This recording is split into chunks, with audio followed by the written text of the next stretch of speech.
Дали ме слушате само?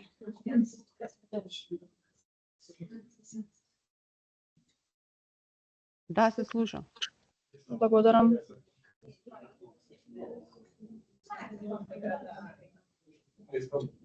Добре, таму сега.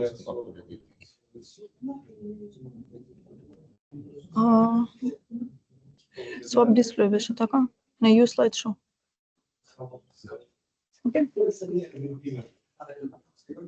Добра, добро утро на сите. Се извинувам малку за техничките пречки. Драго ми е што сте гости на Финки денеска. Често пати ние сме ви гости таму, а сега ни е баш драго што тука дојдовте. Во склоп на EuroCC проектот оваа година имаме организирано различни предавања на различни теми, значи пред се гледаме да бидат мултидисциплинарни. Како некоја соработка што имаме со вашите факултети претходно, одлучивме денеска да зборуваме за вештачка интелигенција и пресметување со високи перформанси во делот за молекуларни симулации и откривање на лекови. Предавањето ќе го направиме да биде малку поопшто, поинтересно, за да ве поттикнеме да размислите што се може да се направи со оваа област. Понатака на крајот ќе ви прикажам и некои насоки каде може дополнително да прочитате и од каде да почнете, за да може нешто да пробате, нели, и практично. Традиционалното откривање на лекови, вие сигурно повеќе знаете од мене за ова, меѓутоа е долг процес кој што трае повеќе години, научини, и не е секогаш сигурно дека она што ќе се добие, нели, на што сме го замислиле ќе биде како што сакаме, особено кога ќе влеземе во реално тестирање на самиот лек.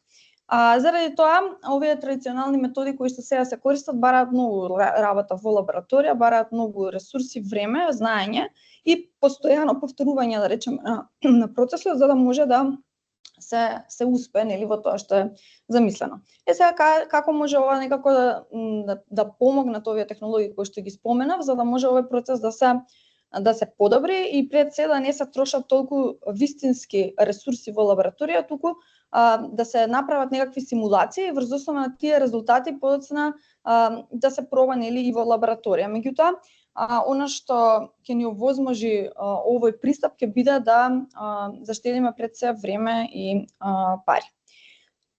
Кои се главните предизвици и зошто целта, зошто ова предавање, зошто е корисно? Заради тоа што, како што споменав на првиот слайд, research and development фазата, значи фазата на развој и на истражување е многу долга. Друго, сите биолошки системи се многу комплексни да се моделираат и заради тоа ни требаат некакви помошни алатки. Она што е најстрашно е, например, многу лекови ќе нема да успеат во доцните фази, веќе кога треба да, кога сме потрошиле веќе ресурси и доволно време. И заради тоа ќе вклучиме некаква анализа на податоци предходно, што ќе ни помогне да на некој начин да го подобриме целиот процес.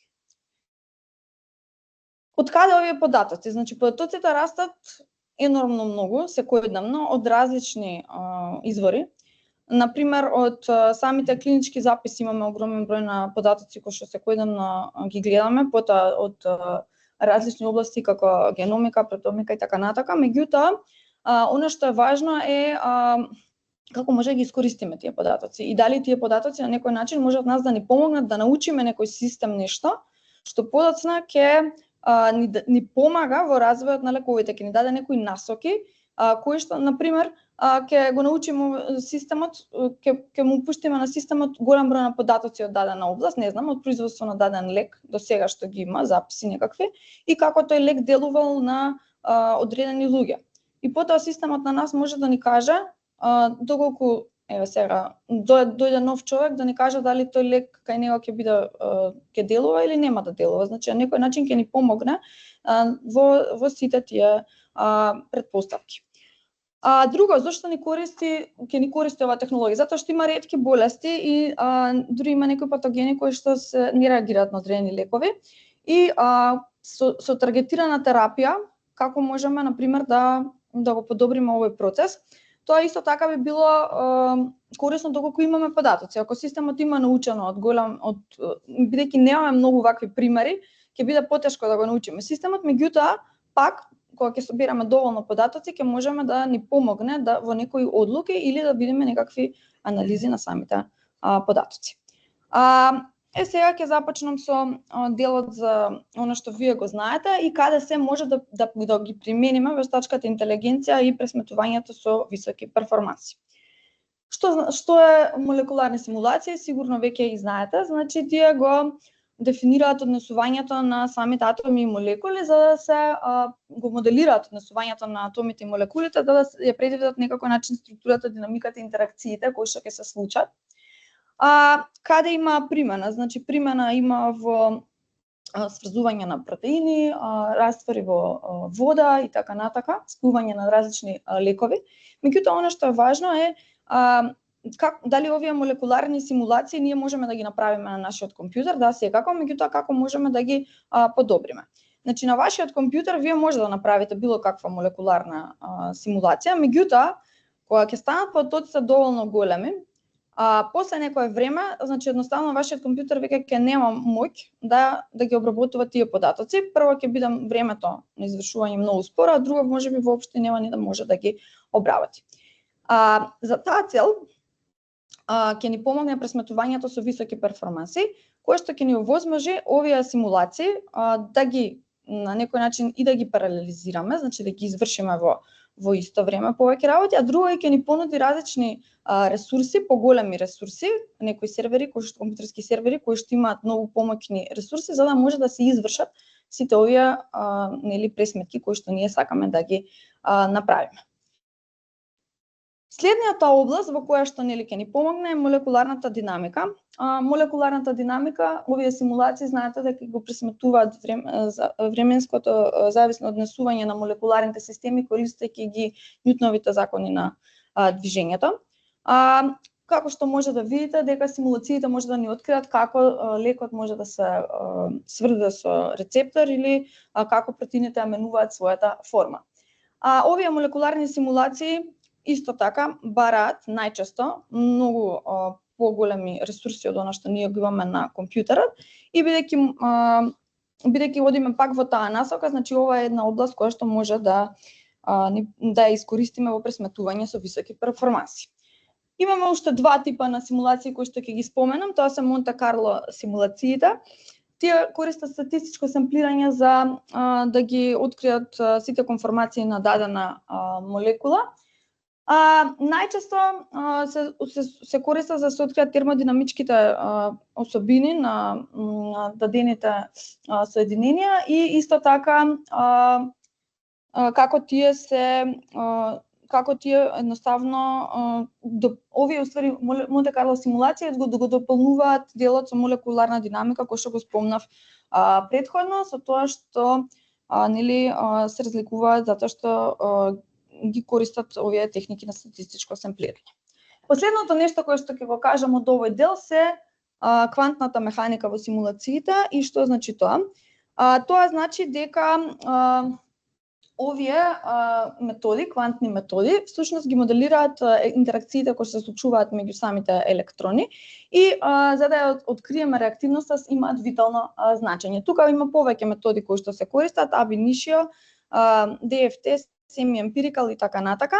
Меѓутоа, овие се најкарактеристични тоа што бараат најголемо процесорско време и време за пресметување. И сега не е важно дали имате правено до сега вакви симулации или не, оно што е важно дека доколку наидете на ваков проблем каде што треба да направите симулација, треба да знаете прво од каде да тргнете, значи каде да побарате ресурси, дали имаме ние достапни ресурси и дали може на интернет некаде да најдете ресурси кои што ви помогнале да направите било каква симулација. Значи ова чисто како вове за да кажеме каде има примена, а сега ќе видиме точно како може да искористиме самата примена. До сега, оно што може да го симнете и да го направите се различни софтверски алатки кои што ќе ви овозможат да направите вакви симулации. Најпознати се GROMACS и NAMD, кои што ги покриваат делот за класична молекуларна динамика. Меѓутоа, ако ги симнете на вашиот компјутер и ги извршите, пак ќе се соочите со истиот проблем. Значи, едноставно, моќта на она што го имате за процесирање на вашиот процесор не е доволно за да ги покрие комплексните симулации. Постојат и други, како што се Autodoc, Amber и Charm, и тие најчесто се исто така се користат за различни типови на симулации. Меѓутоа, сите се соочуваат генерално со истиот проблем. Кои се ограничувањата на овие софтвери кои што ги спомнав сега и на самите симулации, освен тоа што бараат високи пресметковни ресурси, доколку имаме некои чудни настани кои што не се случуваат толку често, овие алатки можеби потешко ќе се справат со тоа да ни дадат одговор на нашето барање. И заради тоа, или пак ако има предолго време на пресметување, исто така ќе ни идеме на истиот проблем. Друго, доколку имаме поедноставни модели, може да испуштиме важни информации, како што се, квантум ефекти или како молекулите ја менуваат формата додека се прави интеракцијата. Тоа се може да се случи заради моделот кој што ги имаат тие, кој што ги имаат самите софтвери, или пак дополнително доколку нашиот начин на работа е многу едноставен, значи немаме некои дополнителни информации во самиот систем. Сега прво ќе зборувам за делот за пресметување со високи перформанси и како овој дел може да ни помогне да ги подобриме овие симулации, кои што всушност за вас особено би можеле да бидат од голямо значење доколку се бавите во таа област на истражување или на откривање на лекови или било какви симулации, не мора да значи дека конкретно се поврзани со лекови, на молекуларни соединенија.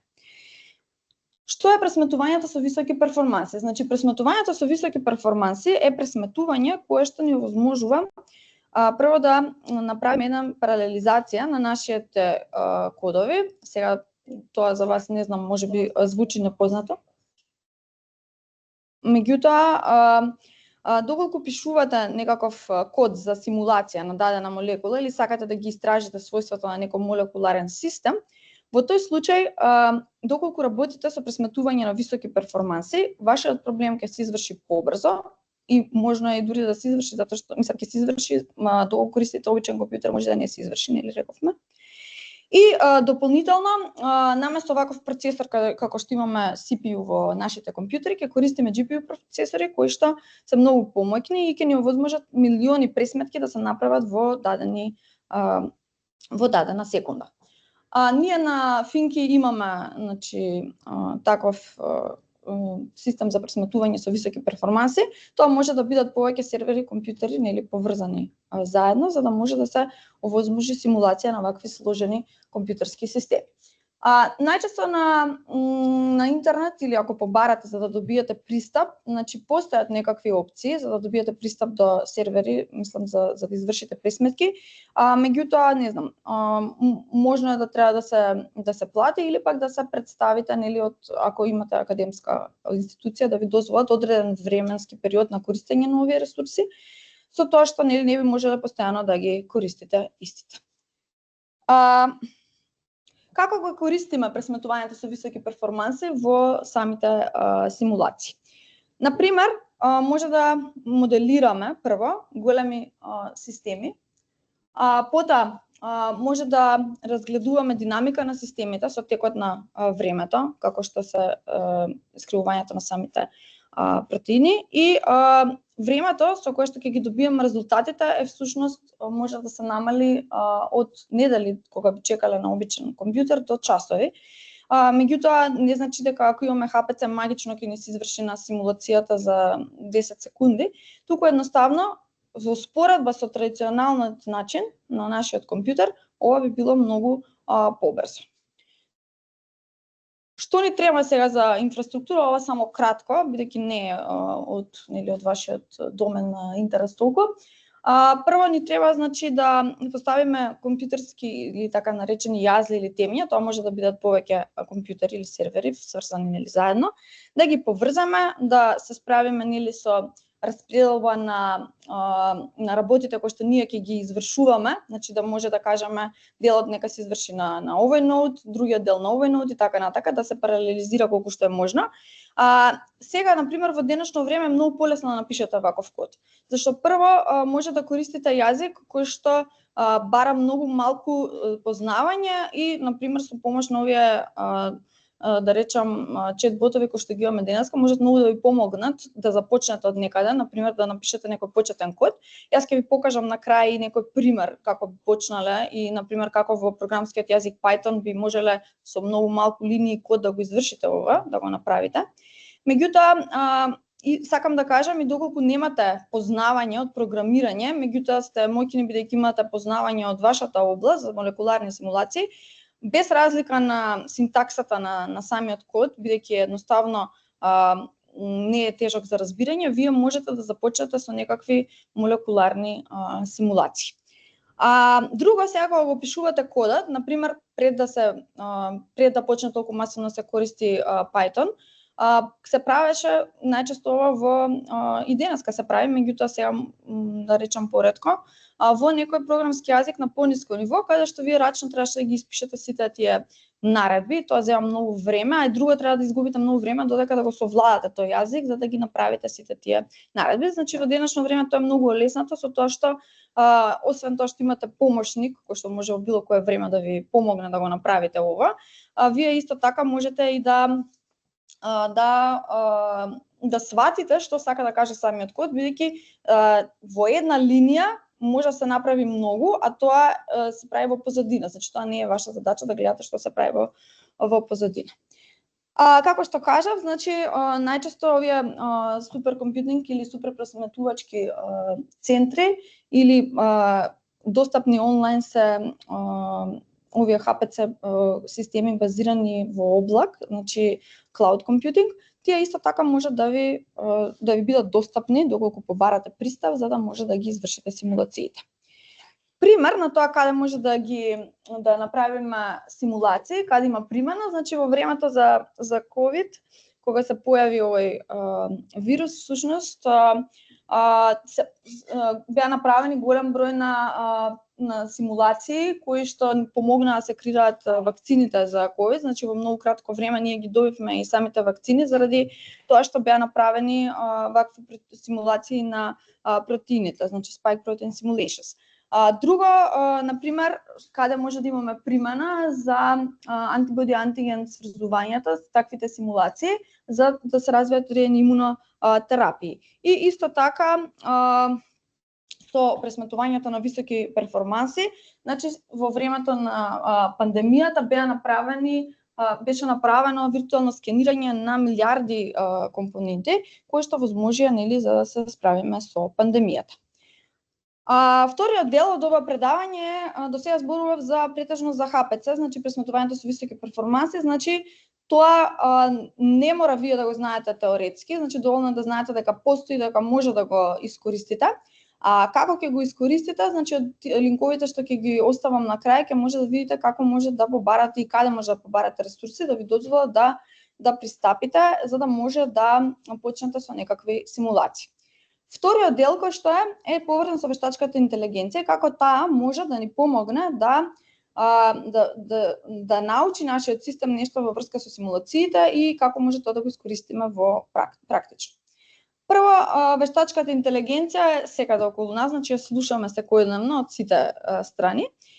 И добро е да знаеме на некој начин да искористиме паметно, нели, за да можеме брзо да ги завршиме работите кои што сакаме да ги направиме во врска со овој проблем.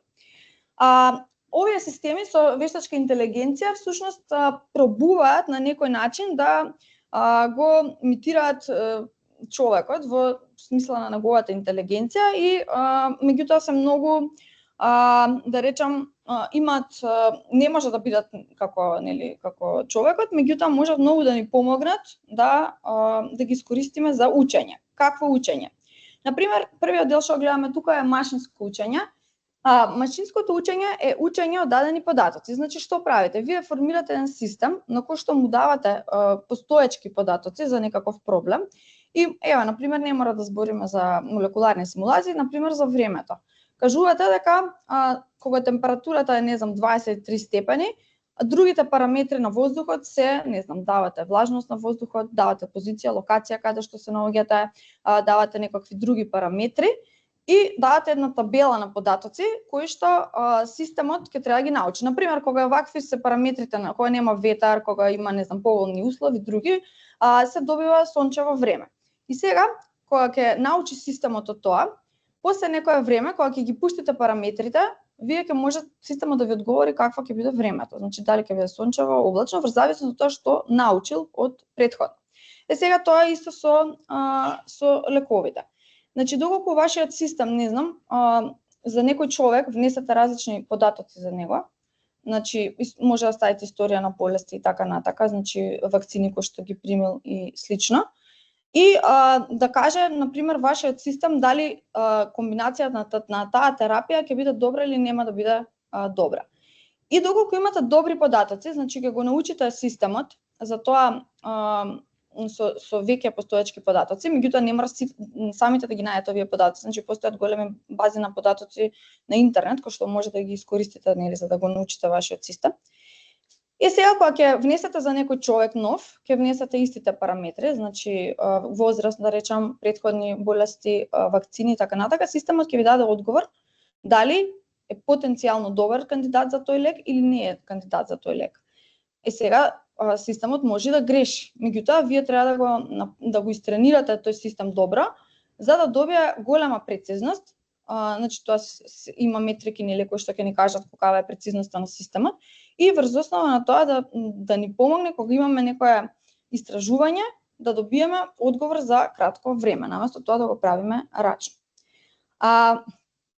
В областите на вештачката интелигенција се машинско учење и тука прикажано длабоко учење или deep learning на англиски, може би сте слушнале.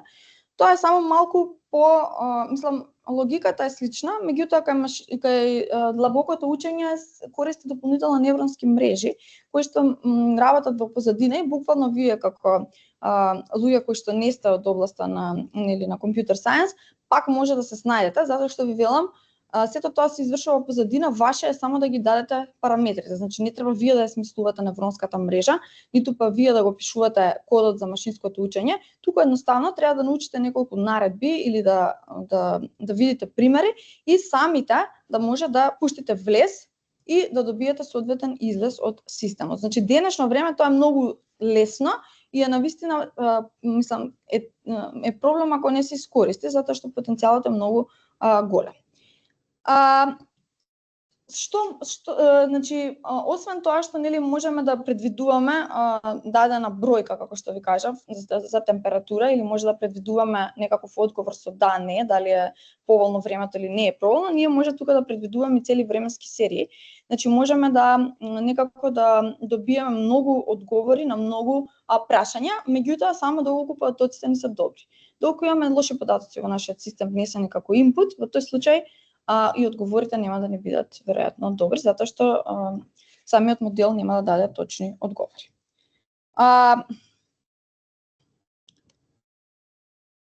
Што се може да ни помогне вештачка интелигенција при откривање на лекови? Да откриеме структура на самите протеини, да видиме токсичност на самите лекови, да истражиме, да ги истражиме сите сайд ефекти кои што може да ги имаме од одредени лекови.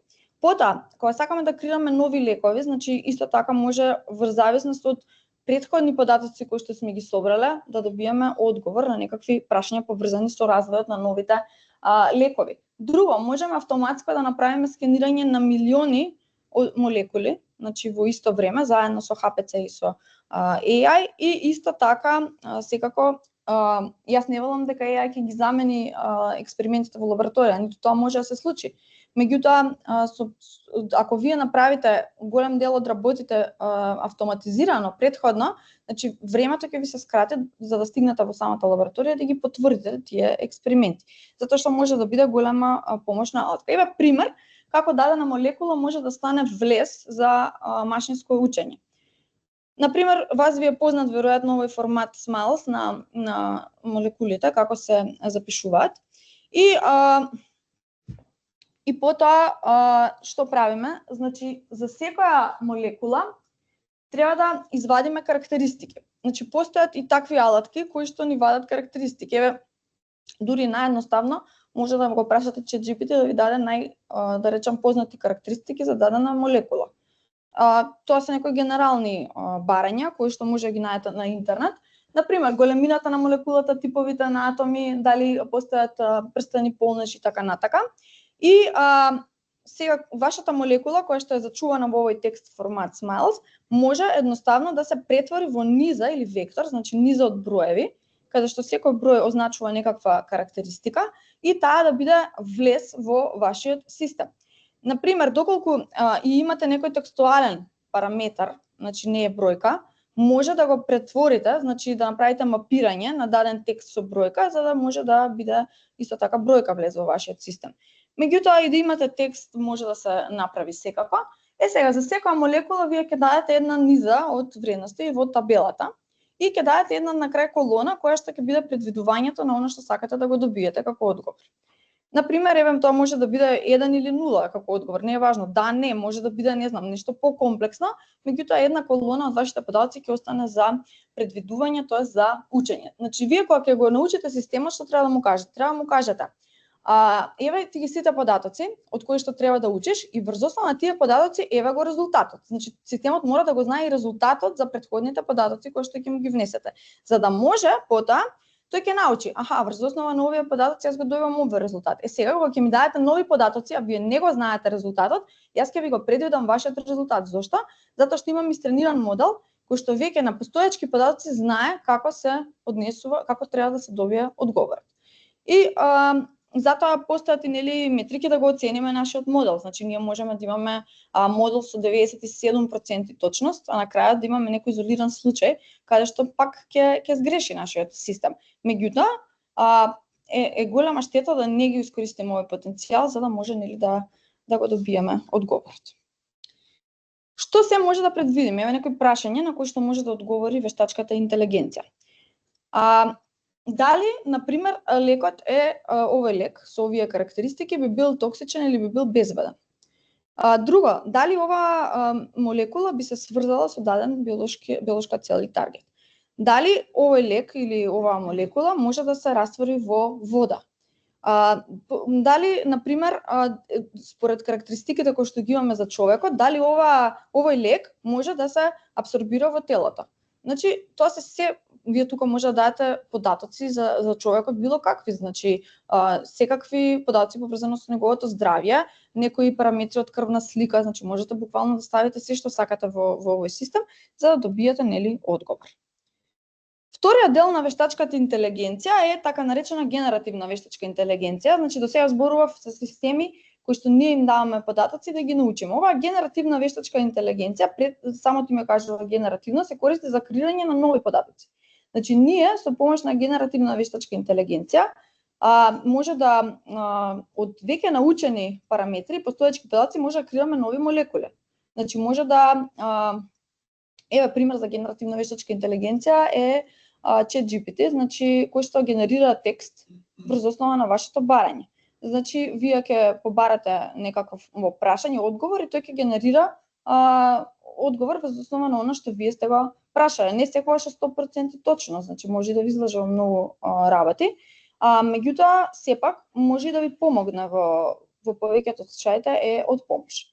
Сега тука имаме различни модели кои што се користат и во вашата област би можеле најчесто да се применат кога се креираат нови молекули, кога сакате да направите оптимизација на веќе постоечки молекули или да сакате да направите предвидување на структурата на протеините.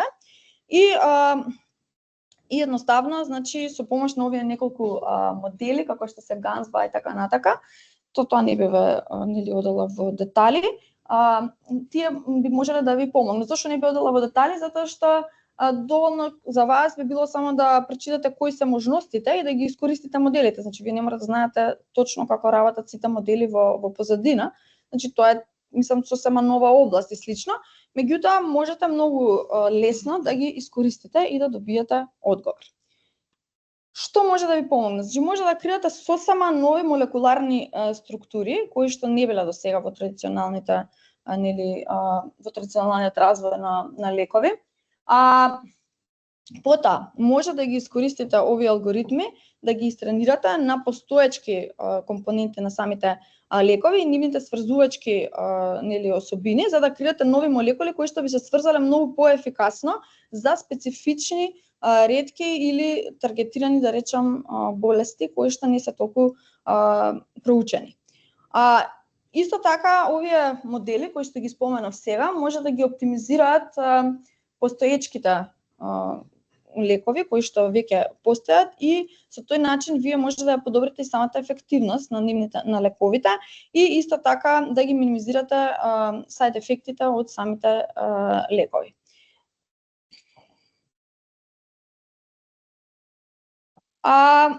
Како работи ова?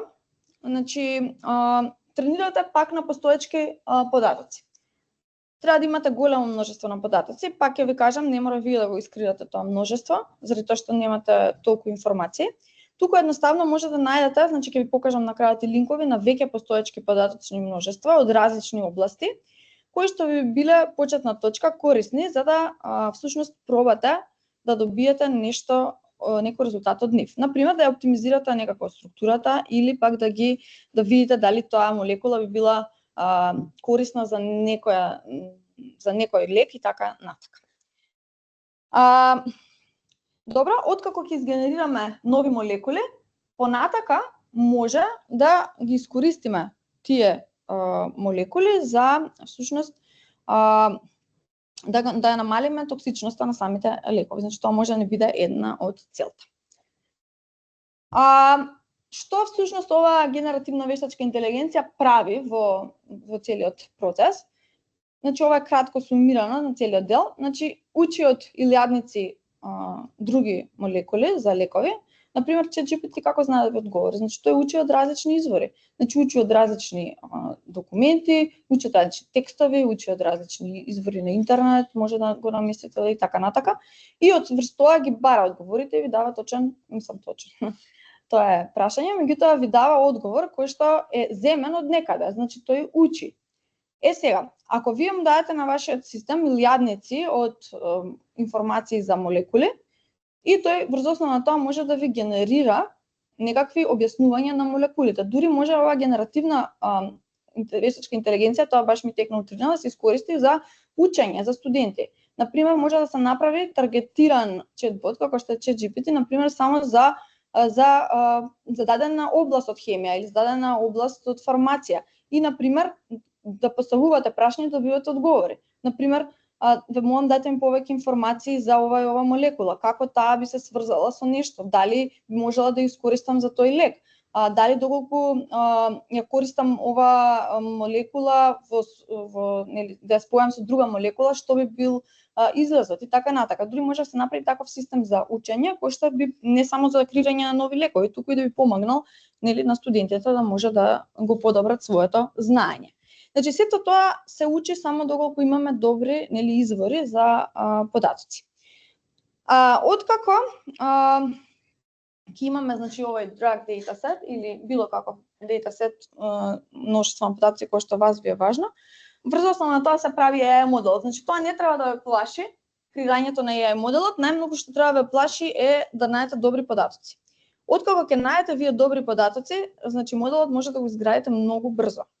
Зошто? Затоа што вие не може едноставно или да прашате некој колега од друг факултет кој што знае да програмира, или па може сами да седнете да го следите туторијалот кој што е многу детален и ви кажува чекор по чекор што треба да направите. Немојте да мислите дека креирањето на овие AI модели се нешто колку знае колку страшно.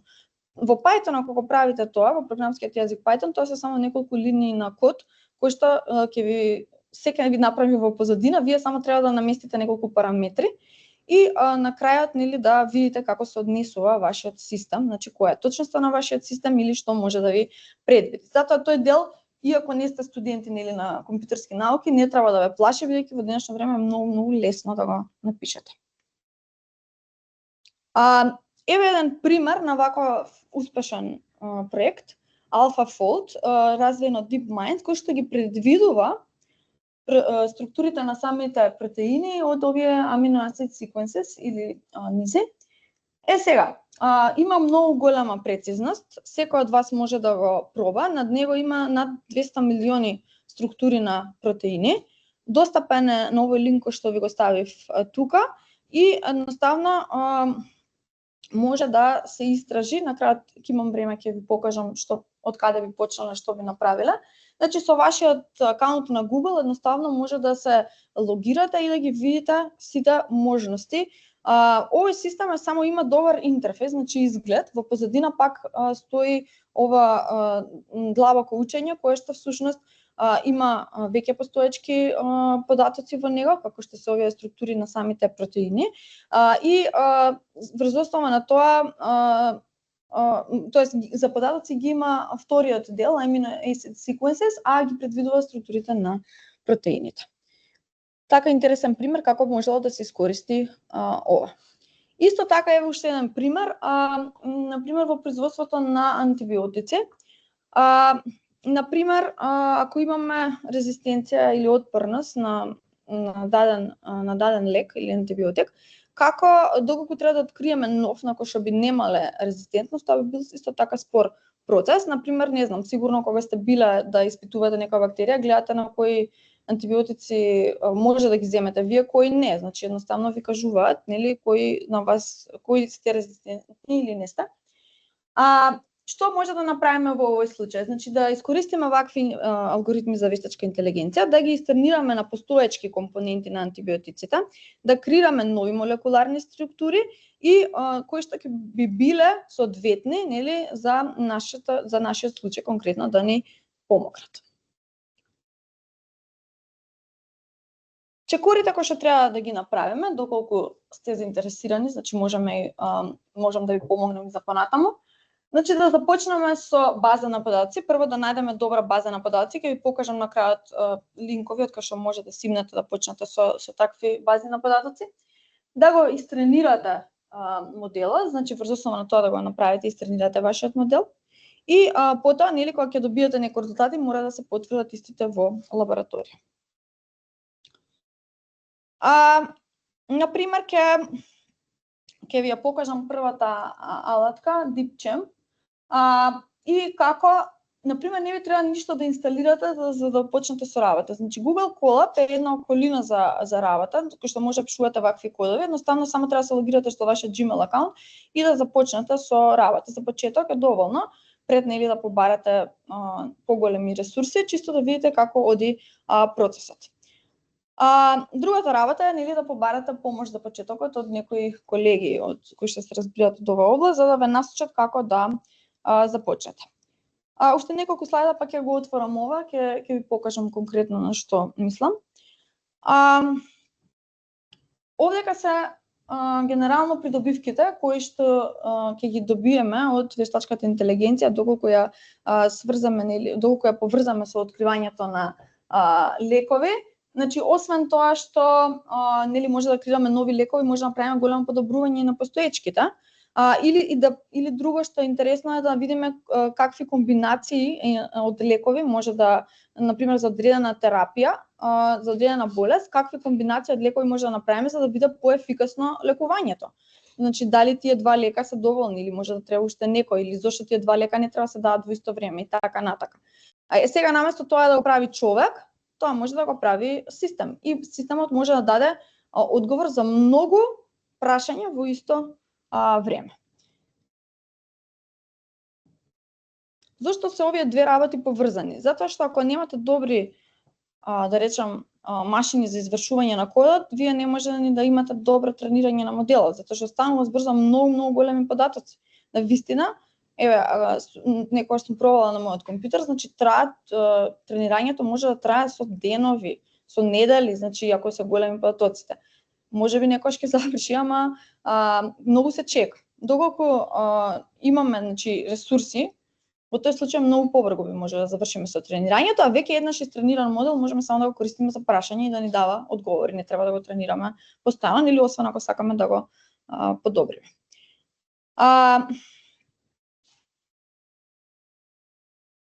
Најважно што ќе добиеме од ХПЦ е брзината, значи брзината на одговор, со тоа што ќе можеме и да направиме некаква анализа во реално време, доколку пуштиме некаква временска серија или доколку сакаме да добиеме анализа на некој движење во моментот, исто тоа можеме да го на молекула можеме да го направиме со помош на пресметувањето со високи перформанси.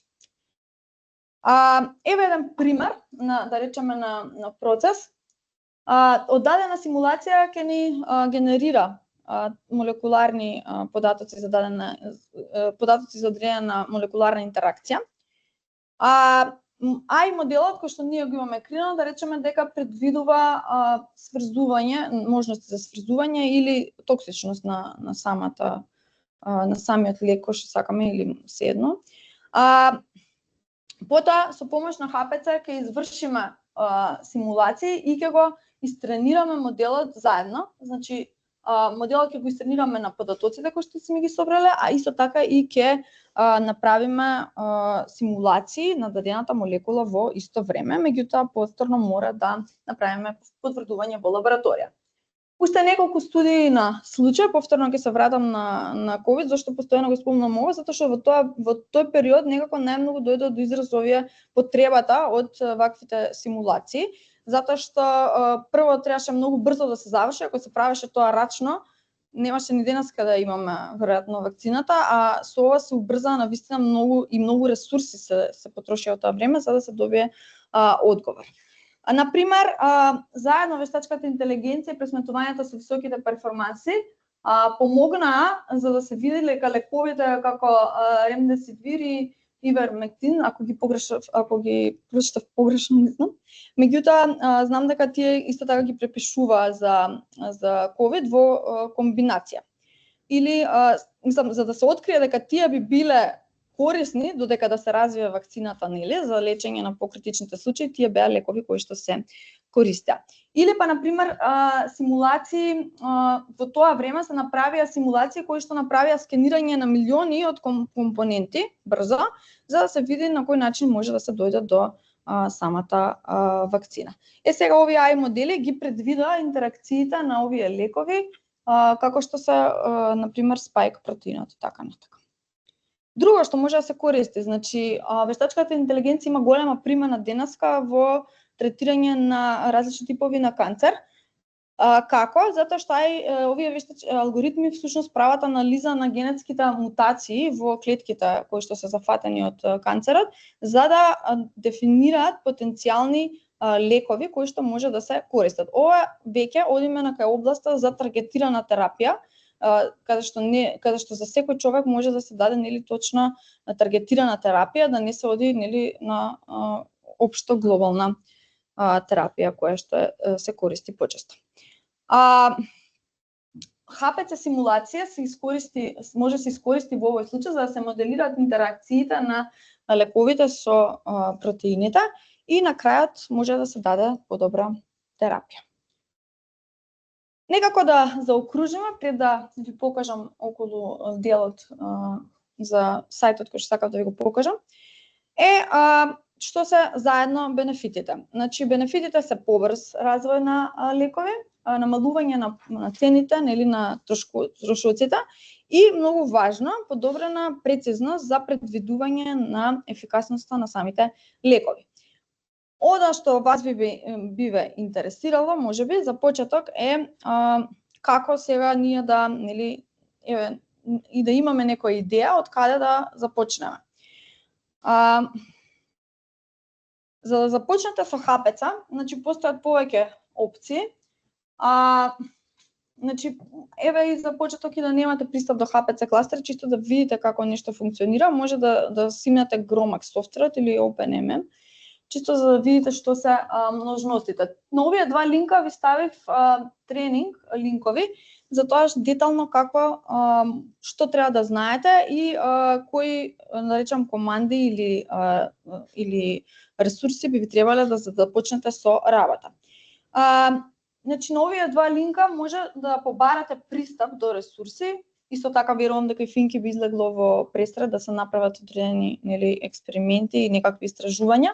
Меѓутоа и тука може да се побараат ресурси за да се добијат за да се почне со некакви симулации во ХПЦ.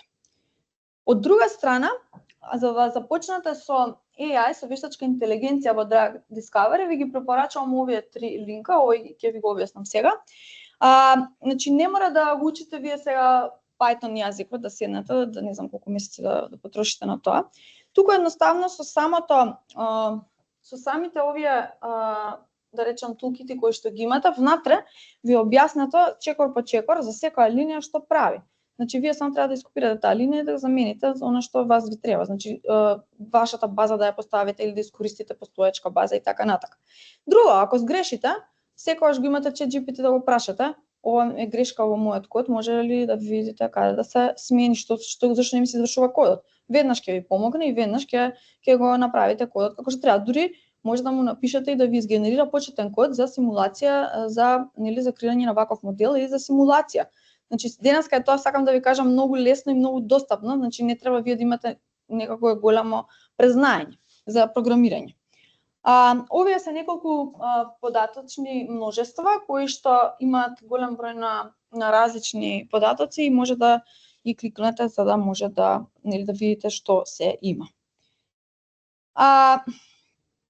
Што е иднината, не знаеме уште, пошто некако пред неколку години од кога почна кога ChatGPT стана популарен, всушност кога стана генеративната AI доста популарна, многу работи се сменија, значи во светот, така што не знам искрено што ќе се случи за 10 години, меѓутоа сега за сега она што јас мислам дека во оваа област е многу значено е оваа прецизна медицина која што имаме таргетирана терапија за секој пациент и мислам дека тоа е некоја добра иднина која што може да се направи, бидејќи не секоја терапија делува исто кај секој, значи би можело некако да се подобри овој дел.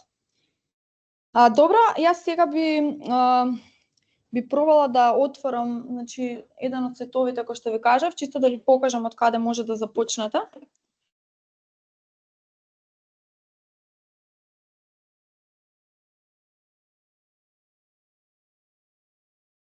Веќе уште малку време имаме.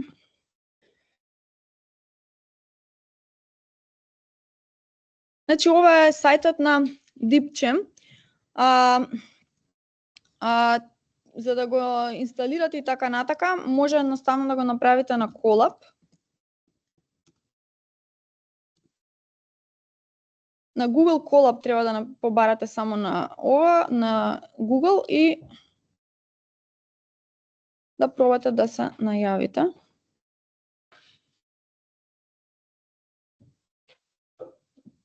Затоа ви кажувам за почеток, не мора да се извинам, ќе отворам ново. Сега, откако ќе се отвори, например, тука може да го пишувате вашиот код. Од што би почнала? Овој дел има многу добро, мислам, јас го разгледувам веќе некое време, значи има многу добро упатство за тоа што треба се да се направи и самиот тој ни поттикнува да работиме во Google Colab, за да чисто да започнеме со работата. Значи во овој туторијал би започнале, например, да речете со основите на тоа како да изгенерирате вашиот еден систем со машинско учење кој што би помогнал за да решите некаков проблем.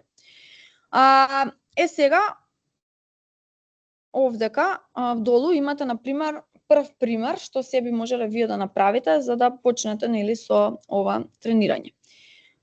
Прво ни вели за да избереме податочен сет, податочно множество на кој што би работеле, да го креираме моделот, да го истренираме моделот на дадени податоци, да го евалуираме моделот и потоа да го искористиме моделот за да направиме нови предикции или нови предвидувања во врска со тоа на ние што сме го научиле.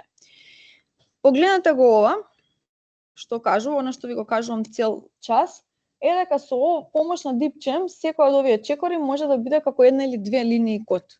И веќе тука мислам дека не ни е важно да го научите Python, затоа што навистина ова е многу лесно и може многу лесно да се направи.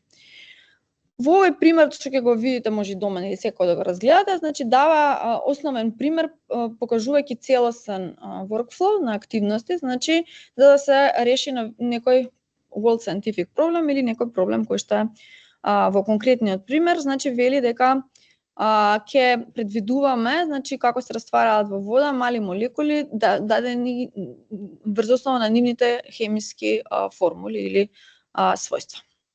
Само да видам, ова не ми го луда. Океј. Сега, што имаме тука? Значи прво вика треба да го инсталирате.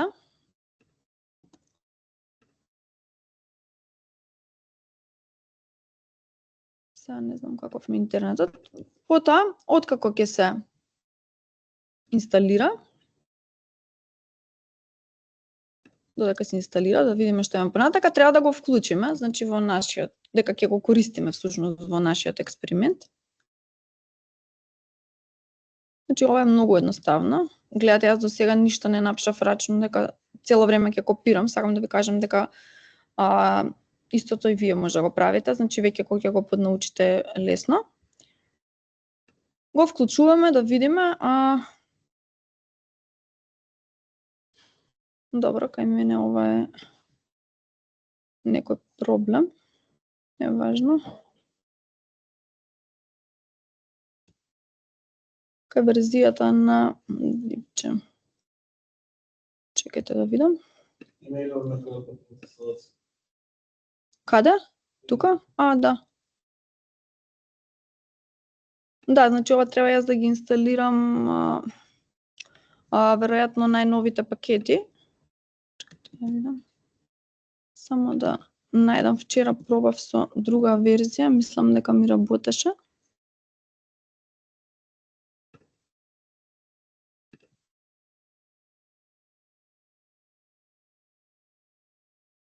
Ова.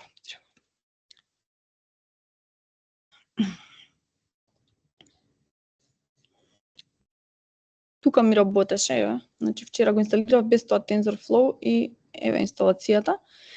Дополнително еве го делот, на пример, сега ќе го внесам целиот код од почеток. Значи вака, ќе пробам да го инсталира, да го вклучам.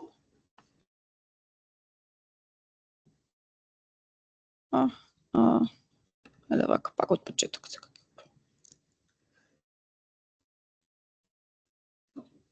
Дома секогаш работи, кога ќе треба да се презентира, може да не работи, ама ќе го инсталирам повторно, пошто вчера ова сигурно ми работеше.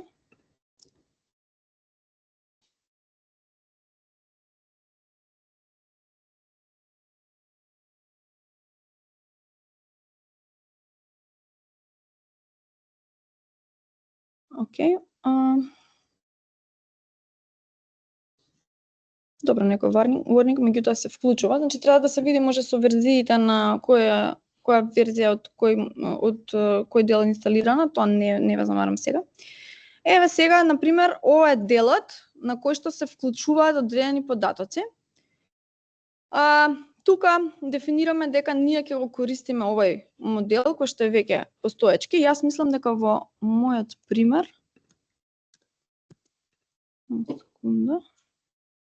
тука ќе вклучите некој ваш. Значи сега не знам ова дали ќе се вклучи, бидејќи не знам овие дали се влечат од таму. Меѓутоа ова е делот, еве го се вклучи, значи кој што треба да искрирате, значи што се случува со повикување на овој дел тука. Вие дефинирате задачи, дефинирате податочен сет и така натака и сега дефинирате множество за тренирање, множество за валидирање и множество на тестирање. Што е тоа? Множество на тренирање ќе биде делот од вашите податоци на кои што моделот ќе учи. Множество тоа е најчесто 80% од вашите податоци за почеток. Множество за валидирање е 10% од вашите податоци, кај што ќе го валидирате моделот, дали е добар или не, и уште 10% најчесто се користи за тестирање од тие што ги имате. Тука има многу прашања за тоа, на пример, што ако ми е лошо избрано множеството за тренирање, па имам многу техники како тоа се реши, меѓутоа тоа е некој чекор понатака, важно е да го поминате процесот. Ова може дома нели да си прочитате, јас само сакав да ви покажам дека е многу лесно. Овдека избираме во колку итерации да се прави нашето тренирање и некакви други информации за нашиот систем. Тука ќе го тренираме моделот. Ова не знам сега колку време ќе ни земе или ќе најде некој проблем. Не заврши? Мислам дека заврши.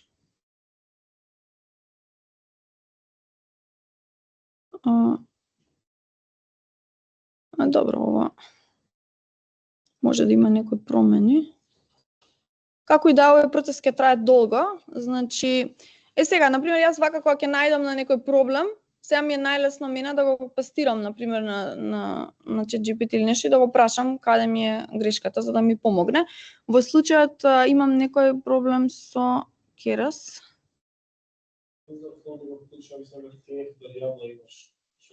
А зошто тие го нема исто? Не ми се вчита воопшто. Јас само ова го ставив, да.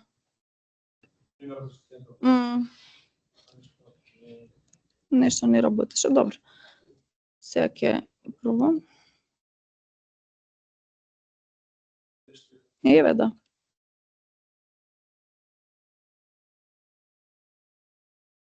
И ќе го вклучам.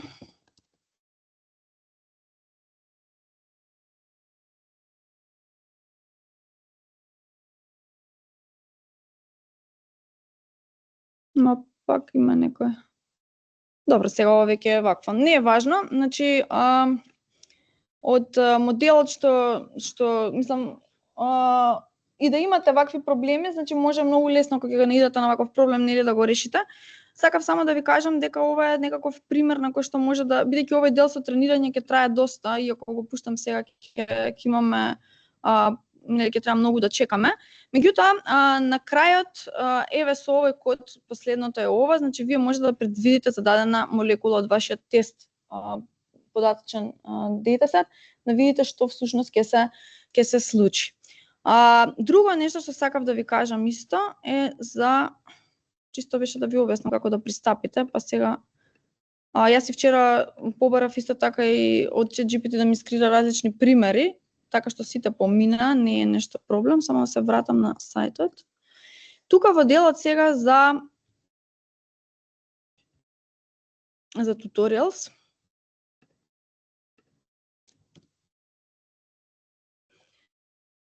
Имате целосно објаснување на тоа како да работиме со податоци. Значи, кои податоци може да ги вклучиме, какви податоци има, како да видиме што имаме во нашиот податочен сет, како да го обработиме и така натака. Понатака може да креираме, не знам, само да видам, еве баш за протеини имаше нешто. Моделирање на protein-ligand interactions with atomic convolutions и така натака. Значи, вас е сигурно ќе биде нели, бидејќи вие работите во оваа област, ќе ви биде и појасно и поинтересно овие термини сите кои што ги има.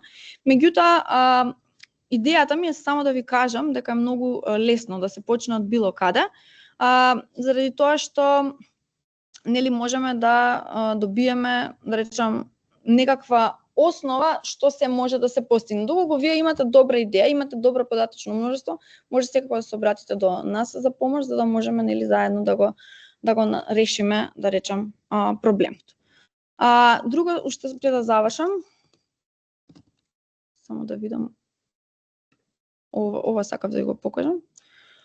Ова е база на податоци за протеински структури, која што има над 200 милиони протеински структури. Тука може да пребарате за даден протеин и оваа база може да ја искористите за учење за некој од вашите системи.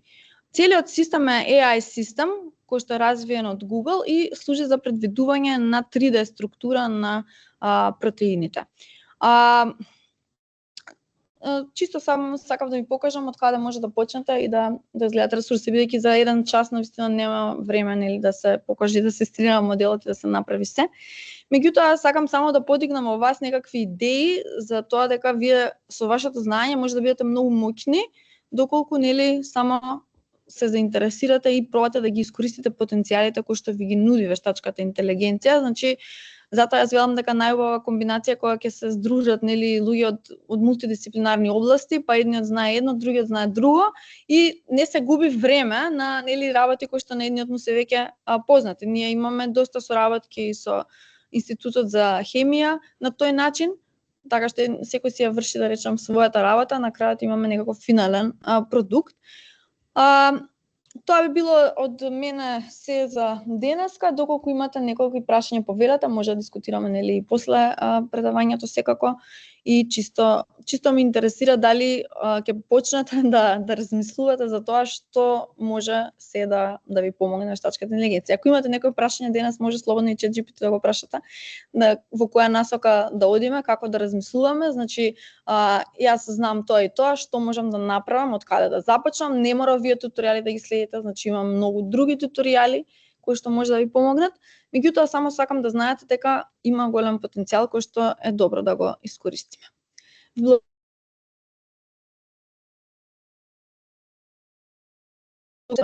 Повелата. Дали ова треба сега да го изгасиме, Боро, снимањето како оди? Може посајте после. Аха. Пошто јас не знам, не видов ни дали ова сесијата тука. Добро. Се надам дека другите гледаа, пошто направив скрин шеринг, не беше затворен. Добро, сега може би вие сосема ново, не знам, немате некои конкретни размислувања, меѓутоа чисто мене ме интересира дали би сакале еве во иднина да се занимавате со некој вакво истражување или да, не знам, да искористите вештачка интелигенција за некој од вашите системи. Може би не знам колку искуство имате со овие молекуларни симулации, се уште дали имате направено некој, мислам дали е тоа дел од програмата. Ама, например, во времето, не знам, професорот Пејов кога ги правил, било многу потешко, пошто знаеме ние дека и кодовите кои што беа пишувани, тоа беа огромни кодови кои што ние ги правевме. Тоа не беше многу одамна, 2018-та, така нешто, значи тоа беа огромни кодови кои што и немаше никој да прашаш, ако сгрешиш, нема кого да прашаш, значи треба сам да си ја бараш грешката, а денес јас ви велам кога и да сгрешам со некој код, се обраќам на некој бот и ми кажува, значи каде да ја поправам грешката. И затоа е многу полесно. Сега кај тие кодови што беше проблем, значи таму требаше се од нула да се пишува. Немаше таму позадински работи кои што ние не ги гледаме што се свршува во позадина, значи се си беше линија по линија, убаво напишано. А денешната предност е тоа што место вие сега да учите таков програмски јазик и да трошите, мислам, тоа не е трошење време, вложување во знаење, меѓутоа денес има многу пософистицирани методи кои што за побрзо време ќе ги добиете резултатите. И зошто сега да пишувате вие код од илјадници линии, кога еве можеме со десетици линии да го решиме истиот проблем. Значи тоа беше главната идеја на предавањето, дека постои многу денеска подобрување за тоа како може да напреднем.